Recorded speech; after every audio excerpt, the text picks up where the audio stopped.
Director ఏమన్నాడు? అవకాశం ఇస్తా అన్నాడా? మాట్లాడవేంట్రా? ఓ, అర్థమైంది. బాధపడకరా, ఇవన్నీ మనకు మామూలే కదా. రా, చాలా టైం అయింది, భోంచేద్దాం.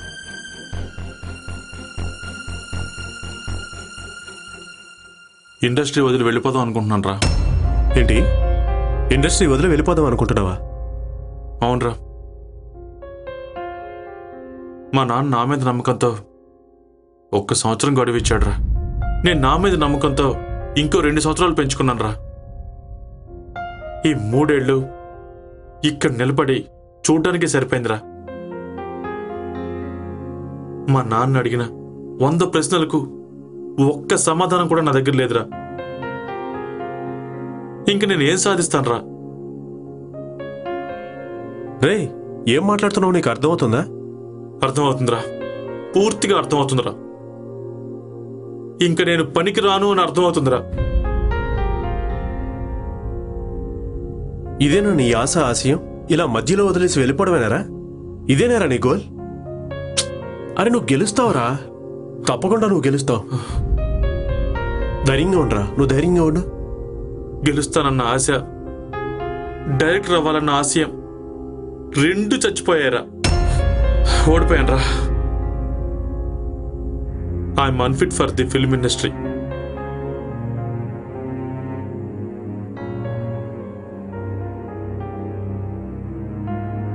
కానీ వెళ్ళిపోయే ముందు ఓ చిన్న కోరిక మిగిలిపోయిందిరా.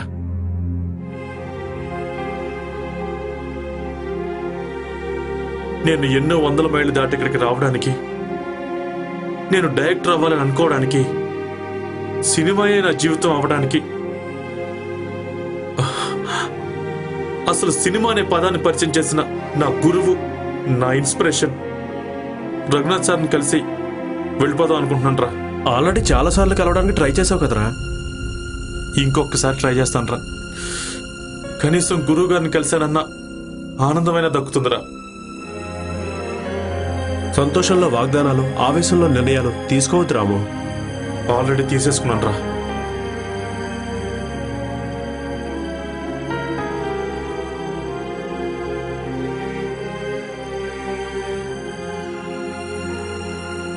సరేరా, ఇప్పటికే చాలా టైం అయింది, రా భోంచేద్దాం.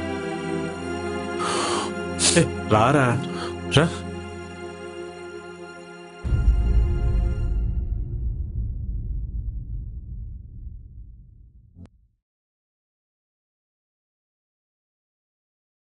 సార్, కూర్చో.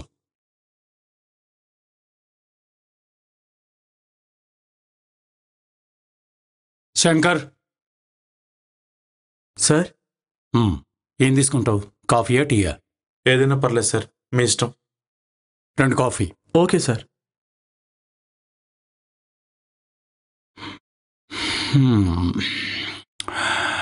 ఇప్పుడు చెప్పు, నీ పేరేంటి? ఇంతకుముందు ఎవరి దగ్గర పనిచేశావు?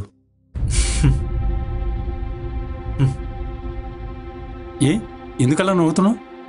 ఏం లేదు సార్, నేను 3 years బ్యాక్ ఇండస్ట్రీకి వచ్చినప్పుడు ఏ క్వశ్చన్స్ అయితే నన్ను అడిగారో ఆ క్వశ్చన్సే మీరు అడుగుతుంటే నవ్వు వస్తుంది సార్. సార్, నాకు ఇండస్ట్రీలో లైట్ బాయ్ కాదు కదా, ఆఫీస్ బాయ్ కూడా తెలియదు సార్. నాకు తెలిసింది ఒకటే, సినిమా అంటే ఫ్యాషన్, పిచ్చి, ప్రాణం అని, సినిమాయే నా జీవితం అని. నేను ఈ ఇండస్ట్రీలో కలవని మనిషి లేడు, వెళ్ళని ఆఫీస్ లేదు, తొక్కని గడప లేదు. షేక్ హ్యాండ్ ఇవ్వడంలోనే ఈ 3 ఏళ్ళు గడిచిపోయింది సార్. ఈ 3 ఏళ్లలో దగ్గరైన వాళ్ళు వీడిని ఎలా దూరం పెడదామని ఆలోచించారు, దూరం ఉన్నవాళ్ళు వీడిని ఎందుకు దగ్గరికి చేర్చుకోవాలి అని ఆలోచించారు. నా 24 ఏళ్ల చదువు, 27 ఏళ్ల తెలివి కనీసం నన్ను ఒక అసిస్టెంట్ డైరెక్టర్ని కూడా చేయలేకపోయింది సార్. సార్, ఇప్పటికీ నాకు అర్థం కాని విషయం ఏంటంటే, గవర్నమెంట్ సెక్టర్లో జాబ్కి ఒక ప్రొసీజర్ ఉంటుంది. ప్రైవేట్ సెక్టర్లో జాబ్కి ఒక ప్రొసీజర్ ఉంటుంది. నేను రాజమౌళి సార్ దగ్గర అసిస్టెంట్ డైరెక్టర్గా జాయిన్ అవుదాం అనుకుంటున్నాను. ప్రొసీజర్ ఏంటి సార్? త్రివిక్రమ్ సార్ దగ్గర జాయిన్ అవుదాం అనుకుంటున్నాను సార్. ప్రొసీజర్ ఏంటి సార్? పూరి గారి దగ్గర జాయిన్ అవుదాం అనుకుంటున్నాను. ప్రొసీజర్ ఏంటి సార్? అదంతా కాదు సార్, మీ దగ్గర జాయిన్ అవుదాం అనుకుంటున్నాను సార్. ప్రొసీజర్ ఏంటి సార్?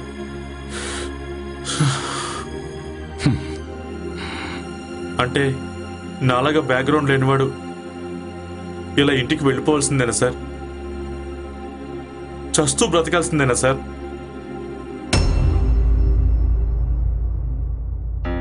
స్టేజ్ ఎక్కి నేను కొత్త వాళ్ళకి అవకాశం ఇస్తున్నానని చెప్పేవాళ్ళు ఎంతమంది ఉన్నారు సార్? మీరు ఎంతమందికి అవకాశం ఇచ్చారు సార్?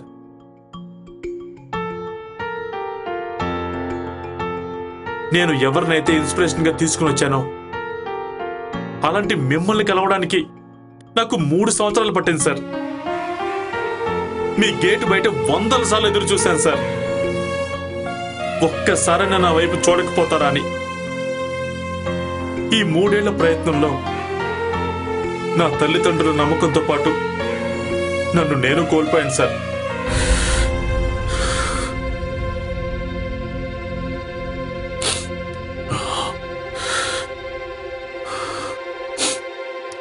ప్రతిరోజు నేను గెలుస్తానని బతికాను కానీ ఇక్కడ ప్రతిరోజు చస్తూనే బతికాను సార్.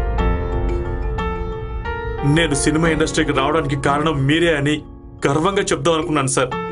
కానీ ఇలా కలవాల్సి వస్తుందని అనుకోలేదు సార్.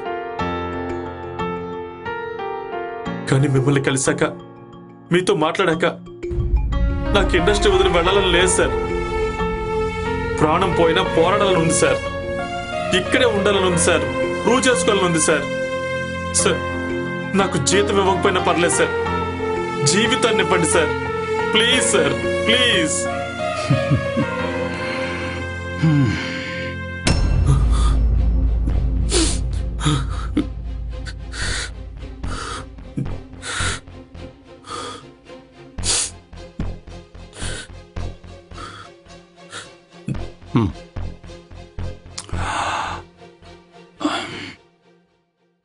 ఇందాక కాఫీ తాగుతావా టీ తాగుతావా అని అడిగినప్పుడు మీ ఇష్టం సార్ అన్నా. ఎదుటి వాళ్ళ ఇష్టాల గురించి ఎప్పుడు నీ ఇష్టాలు మార్చుకోకు.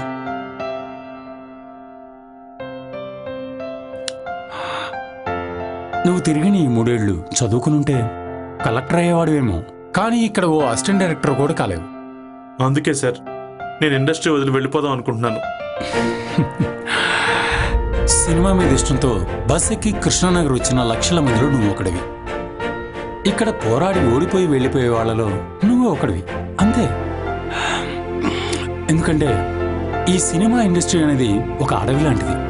ఇక్కడ ఎవడి వేట వాడిదే, ఎవడి యుద్ధం వాడిదే. ఇక్కడ ఎవరు ఎవరికి అవకాశాలు ఇవ్వరు. నీకు అవకాశం రావడానికి రాకపోవడానికి ఎవ్వరూ కారణం కాదు. మన ఓటమికి కారణమైన వాళ్ళని నిందిస్తూ కూర్చుంటే ఉన్న చోటే ఆగిపోతాం. ఇక్కడ అవకాశాలు ఆకాశంలో నక్షత్రాలు లాంటివి, చేతికి అందినట్టే ఉంటాయి. కానీ మనం చెయ్యి పైకెత్తితే గానీ తెలియదు అవి మనకు అందనంత ఎత్తులో ఉన్నాయని.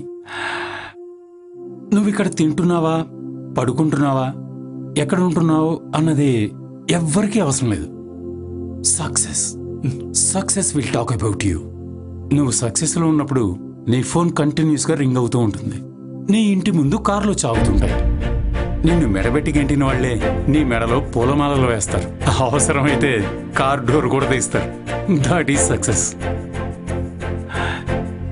ఇక్కడ మర్యాదైనా మంచితనమైన మనిషిని చూసి కాదు, వాడిలో ఉన్న టాలెంట్ని చూసి. సక్సెస్ అండ్ మనీ ఈ 2 మన జీవితంలోకి రావాలంటే మనం కష్టపడాలి. కష్టం మాత్రమే పడాలి. ఎందుకంటే అదృష్టంతో పైకి వచ్చినవాడు ఉన్నాడు, అవకాశంతో పైకి వచ్చినవాడు ఉన్నాడు, ఆస్తులతో పైకి వచ్చినవాడు కూడా ఉన్నాడు. కానీ కష్టపడకుండా పైకి వచ్చినవాడు ఎవ్వడూ లేడు. నాకు ఇష్టమైన సినిమా కోసం ఈ 3 ఏళ్ళు నేను ఎంతో కష్టపడ్డాను సార్. రాళ్లు కొట్టే కూలీవాడు కూడా రోజుకు 18 గంటలు కష్టపడతాడు. అలాగని వాడు అంబానీ కాలేడుగా. వాడు పడే కష్టానికి నువ్వు పడే కష్టానికి తేడా ఏంటి? నువ్వు నన్ను కలవడానికి 3 ఏళ్లు పట్టింది. నాకు ఈ పొజిషన్ రావడానికి 30 ఏళ్లు పట్టింది. ఇక్కడ నువ్వు గెలవాలంటే ప్యాషన్, పిచ్చి, ప్రేమ మాత్రమే సరిపోదు. పడిలేస్తూ పరిగెత్తే ధైర్యం కావాలి.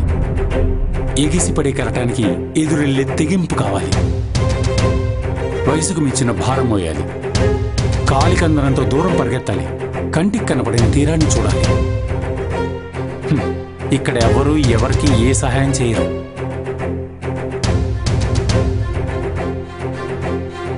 ఆకలి, అవసరం మనిషికి అన్నీ నేర్పిస్తాయి. ఇందాక నువ్వు అన్నావు కదా, జీతం ఇవ్వకపోయినా పర్వాలేదు, జీవితం ఇవ్వమని. నేను జీతం మాత్రం ఇవ్వగలను, జీవితాన్ని ఇవ్వలేను. ఎందుకంటే జీవితం నీది. పోరాడు, గెలిచేదాకా పోరాడు. జీవితం ఎవరిని ఎక్కడికి చేర్చాలో అక్కడికే చేరుస్తుంది. మనం చేయాల్సిందల్లా ఒకటే, కష్టపడ్డాం.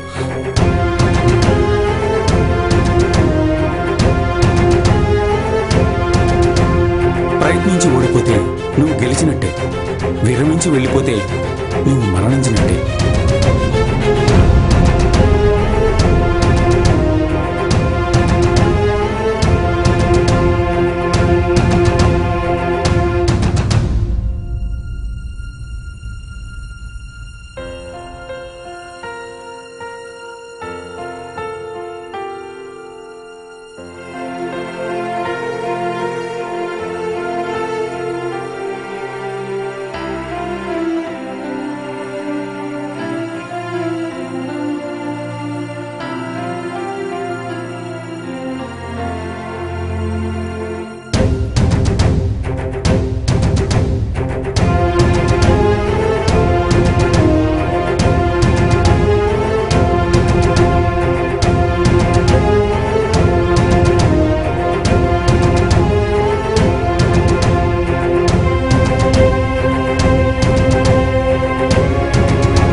ఒక పూల వర్షం ఇక మొదలయ్యనులే, చిటపట చినుకుల తడి.